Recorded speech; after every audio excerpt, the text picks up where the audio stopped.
échange, ni nous ni nos animaux trouvent encore preneur. Ça, c'est le travail de Bruno. Il est directeur des abattoirs d'Ussel en Corrèze. Une fois les morceaux consommables vendus, il trie le reste. Vous voyez ces boyaux qui vont être utilisés pour faire des cordages des guitares, des violons ou autres. Voilà une des autres utilisations qu'on peut faire avec le porc. Encore une autre utilisation avec les oreilles, voilà, clandestines à la fabrication de produits cosmétiques, des masques pour les cheveux, des crèmes visage. Vous voyez, c'est ce qu'on appelle le gras, hein, c'est du gras, vous voyez. Hein.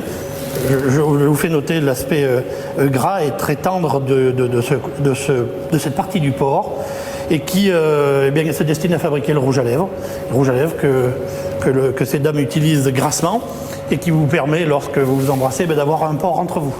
Aujourd'hui, c'est justement du gras que Bruno doit livrer à un laboratoire cosmétique. Nous n'avons pas été autorisés à filmer cette étape de la transformation du porc, mais dans cette pharmacie, la propriétaire nous confirme qu'on trouve bien du gras de porc dans les rouges à lèvres.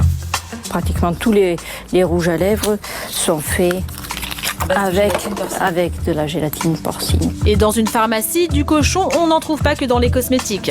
On trouve des médicaments à base de porc, soit le médicament en lui-même, soit l'enveloppe du médicament qui est composée de gélules.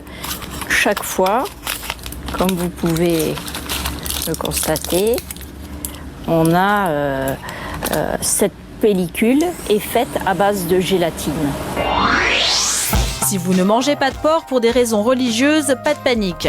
Gabriel Elfassi est rabbin en banlieue parisienne. Il est très clair, quelle que soit la religion, quand il s'agit d'un médicament, il n'y a aucune interdiction. Toute religion qui se respecte se doit de soigner ses malades.